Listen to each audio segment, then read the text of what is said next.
Bueno, pues ha llegado el momento de ver uno de los elementos más importantes que tenemos que tener en cuenta cuando configuramos Grafana, que son los data sources, ¿no? Lo que son las fuentes de datos, ¿no? Los orígenes de datos, ¿no? Fijaros que es muy importante configurar bien lo que es la parte de data sources, ¿no? Porque proporciona, como dice bien ahí, una conexión, una aplicación, un servicio que contiene los datos. No olvidemos que Grafana no es nada más que permitirme la expresión, como decía yo, un poco caja tonta, ¿no? Que si no tiene unos datos por detrás o no tiene una conexión o un origen de datos, lógicamente no sirve para nada. Representaría dashboards vacíos, ¿no? Sin KPIs ni elementos, ¿no? Que pudiéramos observar, ¿no? Dentro de esa observabilidad, ¿no? Entonces, lo fundamental es entender que debemos de conectarnos a unos orígenes de datos. Estaréis pensando, bueno, pues principalmente en muchos orígenes de datos que existen, ¿no? Como pueden ser bases de datos relacionales, tipos de soluciones, otro tipo de herramientas. Yo creo que Grafana, no sé si leí por ahí que tiene posibilidades de comunicación a más casi de 200 tipos de fuentes de datos. O sea que cualquiera que estéis pensando, por ejemplo, en MySQL, Postgre, Oracle, diferentes herramientas y demás, seguro que Grafana hasta en GitHub se puede conectar y hacer un dashboard con la información de ahí, ¿no? Por lo tanto, resulta bastante interesante. Pero si hablamos dentro de lo que es la posibilidad de conectarse, fijaros que tiene una peculiaridad muy importante. Dice, para que Grafana pueda recuperar los datos, hay que tener en cuenta que las fuentes de datos deben proporcionar una interfaz de consulta, es decir, un access point o un API para poderse conectar. Ahí os he puesto un ejemplo y lo dibujo así. No, Grafana, por ejemplo, no puede conectarse y utilizar un dataset, si me permitís, un dataset, si me permitís la expresión, como un CSV, ¿no? Como se hace algunas veces para probar cualquier dashboard, ¿no? Me conecto a un CSV, cargo los datos, lo enseño y ya está. No, porque ese Excel o ese CSV no posibilita un access point, un punto de acceso, una API para que se pueda conectar concretamente a Grafana. Aquí en este caso, he puesto un ejemplo, podríamos exportar esa información de CSV, mejor dicho, importarla dentro de un sistema gestor de base de datos, por ejemplo, podría ser alguno de ellos, ¿no? Como SQL, MySQL, PostgreSQL, etcétera. Y luego a partir de ahí sí que es poner ese data source que transporte esa información a lo que es la parte de Grafana, ¿no? Que la formatee, mejor dicho. Porque hablando de formatear, quiero hacer esta reflexión porque para que veáis, os he puesto este texto ahí, este párrafo, para que veáis cómo trabaja realmente Grafana. Y os voy a decir el porqué de trabajar de esta forma. Dice, los data sources deben dar formato a los datos que se exponen específicamente para que Grafana los pueda entender. Es decir, aquí lo que ocurre es que fijaros que trabaja de esta forma Grafana a través de los data sources, que son los que se encargan de formatear esa información para que Grafana lo pueda entender y lo pueda visualizar, lo pueda transportar directamente a lo que es la parte de los dashboards. Porque si no, tendría que Grafana entender todos los sistemas o todas las posibilidades de persistir la información que existe, y eso sería una locura, porque además, como ya sabéis, cada base de datos la persiste de una forma diferente, cada sistema o cada solución lo persiste de una forma diferente, y entonces Grafana tendría que entender esto, ¿no? Los data sources son como los intérpretes, ¿no? Y de intérpretes de cada uno de las aplicaciones o de los lenguajes diferentes a los que se puede conectar, ¿no? Entonces, data source se basa en una tecnología que se llama Apache Arrow para formatear esa información para que Grafana siempre, independientemente del origen de datos, pueda entender la información que le está llegando, ¿no? Creo que es una forma de trabajar bastante interesante. Cuando digo que le está llegando, realmente no es así que le esté llegando, porque es Grafana el que siempre va a buscar la información, ¿vale? Lo vamos a ver con uno de los data sources más importantes, que lo vamos a ver ahora un poquito más adelante, y os voy a explicar las diferencias de ir a por la información o que la información te llegue, ¿no? Y la forma que tiene de trabajar Grafana en ese sentido. Vamos a ver una de las cosas más importantes de los data sources. Como ya sabéis, nos vamos a centrar principalmente en dos herramientas, ¿no? Que hemos dicho desde el primer momento, que son Grafana y Prometheus, ¿no? O Prometheus, como todo el mundo lo conoce. Es muy importante que también tengamos en cuenta otro tipo de herramientas que quizás no son tan conocidas, pero que sí que son bastante utilizadas en función del caso de uso que tú estés trabajando o de la arquitectura que tú estés planteando. Os he hecho referencia concretamente a una base de datos que es open source, por lo tanto también hay que tenerlo en cuenta, bastante madura, lleva bastante tiempo en el mercado y se utiliza bastante, sobre todo para trabajar con series temporales y que facilita, además tiene un motor de consultas y facilita las consultas, las hace muchísimo más rápido. Como veis ahí incluso abajo en la parte de las características, permite el storage o la persistencia de la información con una comprensión todavía de esa información muchísimo más que cualquier otro tipo de base de datos que pudiéramos utilizar para trabajar los KPIs que nosotros queremos en Grafana. Esta base de datos que es InfluxDB, ahí tenéis la dirección, a la cual de verdad os aconsejo que le deis una vueltecilla porque está muy interesante y se utiliza bastante, sobre todo cuando es el caso de uso, por ejemplo, de Internet of Things, ¿no? En casos de compañía de Internet de las cosas, ¿no? Ya sabéis que toda esa parte de sensorización, el cómo se puede trasladar esa información a lo que es la persistencia de una base de datos y luego a partir de ahí poderla consultar y demás. Grafana tiene un conector a esta base de datos para formatear esa información y poderla luego también visualizar a través de lo que es, por ejemplo, pues un dashboard que te crees allí perfectamente en Grafana. Así que os invito a que visitéis esto, que lo veáis. Realmente InfluxDB es la base de datos donde se persiste la información, pero necesita unos agentes, como te pongo ahí, utilizar el agente Telegraph, que es el que, a modo de demonio, se despliegan los diferentes nodos o las diferentes máquinas donde yo quiero recabar la información. Ese agente vuelca la información a la base de datos y luego el data source de Grafana se conectaría a la base de datos para transportar o formatear esa información para crear nuestro dashboard. Bueno, yo creo que más o menos esa es la idea, ¿no? En principio, y que creo que ha quedado bastante clara. Así que os invito a que deis una vuelta, por ejemplo, a este tipo de bases de datos porque son bastante interesantes y así abrimos un poco más el espectro de las típicas, ¿no? Que ya conocemos todos, ¿no? El sota caballo rey, y así conocemos otro tipo de bases de datos que además trabajan muy bien con el tema de sensores y dispositivos IoT. Bien, pero el rey de todo es indudablemente Prometheus, ¿no? Y que hemos dicho que lo íbamos a ver, ¿no? Que Prometheus, entre otras cosas, pues bueno, también ofrece esa monitorización de métricas y alertas automatizadas. Y tiene una serie de características que le hacen bastante atractivo. Además, yo creo que son como la pareja perfecta, ¿no? Grafana y Prometheus siempre están ahí juntitos, ¿no? Casi siempre veréis un montón de ejemplos. Nosotros, de hecho, vamos a trabajar una instalación de eso. Os voy a enseñar un caso práctico de cómo instalar lo que es Grafana directamente también con Prometheus para que, bueno, pues se pueda enriquecer en la parte de los datos.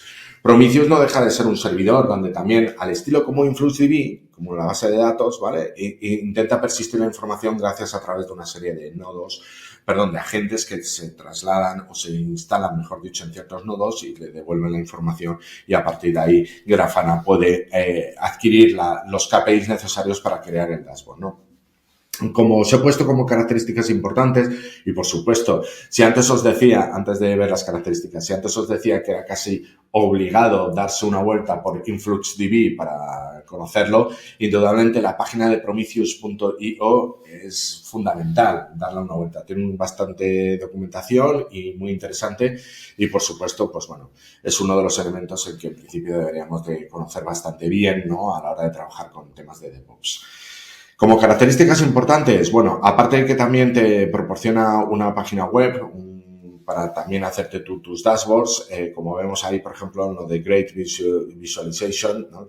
Una increíble visualización, te pone en la última línea, te pone Grafana Integration, ¿no? Realmente, siempre, como digo, van casi siempre juntos, ¿no? No se utiliza la visualización de Prometheus, la que te propone, sino se utiliza Grafana para conectarse a Prometheus, ¿no? Luego tiene una posibilidad muy buena, que es el tema de queries poderosas, ¿no? Utiliza un lenguaje que se llama PromQL, como SQL, SQL, ¿no? Pues aquí es PromQL de Prometheus, en el que facilita, bueno, pues generar, como pone ahí, pues ad hoc, específicas tablas, gráficos, ¿no? Y alertas, ¿no? A través de este lenguaje y poder manejar todo este tipo de información. Y luego sí que quería recabar la atención en esa parte de storage eficiente, ¿no? El almacenamiento, la persistencia eficiente.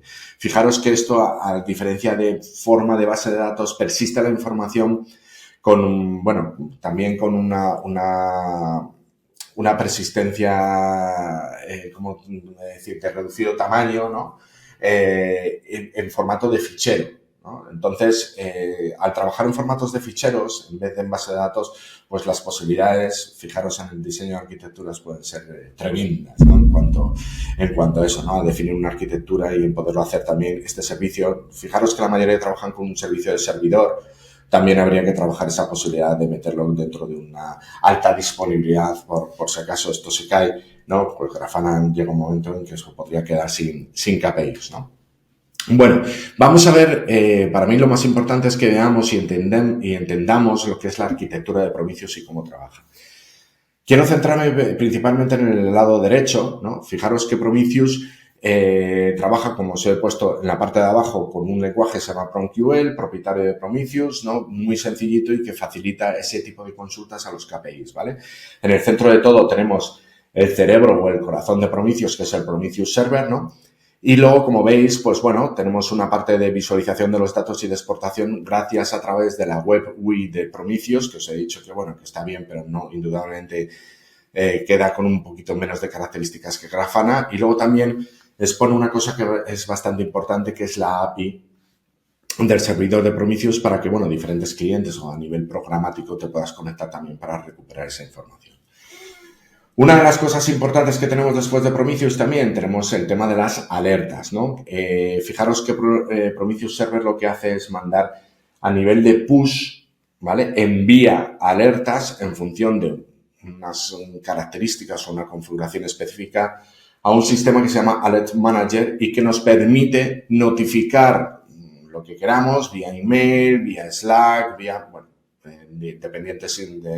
independiente de los sistemas donde nosotros podemos consultar esa información. Indudablemente que Prometheus Server tiene una parte que trabaja muy bien con Kubernetes, de hecho se llama bastante bien. Y luego, si nos vamos al lado izquierdo, yo aquí os quería contar cosas interesantes. Vale. ¿Cómo recaba la información Prometheus? Aquí Prometheus siempre trabaja una cosa que es bastante importante, que es el método pull. Es decir, Prometheus Server lo que hace es va a buscar, a rascar, ¿no? Que se llama el scrape, ¿no? Que se dice la información a los diferentes nodos donde tiene desplegado el Prometheus Targets, que se llaman los objetivos de Prometheus, donde tiene desplegados una serie de jobs exporters, ¿no? Una serie de agentes que lo que hacen es estar preparando toda esa información y Prometheus Server lo que va es a buscar esa información, se la lleva, la persiste hasta que Grafana, por ejemplo, le pida la información y se la proporciona. Esa es la forma de trabajar, siempre a modo pull y no a modo push, como veremos cuando utiliza el push gateway. ¿Por qué trabaja a modo pull? Fijaros, una reflexión es muy buena en cuanto al pull y al push. La mayoría de las herramientas que tienen los clouds, tanto Azure como AWS como Google Cloud Platform, trabajan, las herramientas que tienen de monitorización, ellos trabajan internamente en modo push. Es decir, cada vez que tú haces una operación o haces cualquier cosa o en una herramienta o en un servicio, envía una señal y el sistema o la herramienta de monitorización lo persiste ese log, persiste esa métrica, etcétera, y ya está, ¿vale? ¿Eso qué problema tiene al trabajar en modo push? Es decir, cada vez que se haga una acción yo lo envío, se persiste, etcétera, etcétera, en vez de irlo a buscar. Pues que tienes que escalar muy bien ese sistema y ese sistema puede ir creciendo. Claro, cuando tú trabajas a nivel de servicio en el cloud, pues esto no viene nada mal a la compañía del cloud, porque al final acabas dimensionando el servicio y cada vez que dimensionas un servicio pasas por caja. Es decir, aumenta el coste. Bueno, algunos estaría aquí diciendo, bueno, pero puedes aplicar una política de rotada de métricas, puedes hacerlo mejor, puedes comprimirlo, sí, bien, pero estoy diciendo de base es ese planteamiento, ¿vale? Al hacerlo al revés, yo voy a buscar las métricas, puedo controlar el escalado mejor y puedo controlar también mi servicio y mis conexiones y demás. Por lo tanto, siempre recomiendan que se trabaje más en modo pull, más que en modo push. Es decir, más en modo voy a por ellas que me vengan a mí, por decirlo de alguna manera, ¿vale? No obstante, hay diferentes soluciones o servicios que no permiten trabajar en modo pull. Por lo tanto, tendrían que trabajar en modo push. Para eso, Prometheus Server proporciona un servicio que se llama Push Gateway, ¿vale?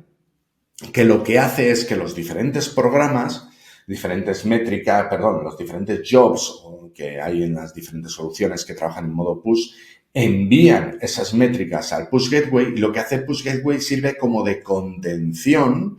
Directamente esas métricas no se mandan al Prometheus Server, al Prometheus Server. Se sirve de contención ese Push Gateway de ir recopilando esa información para que Prometheus Server vaya en modo pool a ese servicio a recoger las métricas y que luego con ellas haga lo que desee. Fijaros que las flechas de Pull Metrics no van directamente a todas las aplicaciones, van directamente al Push Gateway y van al Prometheus Touches, a los objetivos de esos elementos que sí que pueden trabajar en modo pull. El modo push debe de pasar antes por el servicio previo que promociona Prometheus Server y que se llama Push Gateway. Bueno, esta es la forma de trabajar principalmente, normalmente que tiene Prometheus. Y luego quería recabar también vuestra atención en la parte de abajo que dice, si no desea desplegar un Prometheus Server, porque por ejemplo, lo que sea, nosotros vamos a hacer el ejercicio para desplegarlo también, para que veamos cómo funciona. Dice, se puede utilizar un Grafana Cloud, como lo que hemos estado dando por lo menos nosotros una vuelta ya, conociendo los elementos más importantes, y una herramienta llamada Grafana Agent, que recopila los datos en un modelo push más tradicional. Ahí os he puesto una dirección de GitHub donde está todo este proyecto, ¿no? Grafana Agent, para que le deis una vuelta donde viene la documentación y que probéis diferentes formas de interactuar o de trabajar con Prometheus y con Grafana. Vamos a continuar y vamos a ir con el caso práctico y a ver qué tal se nos da todo esto.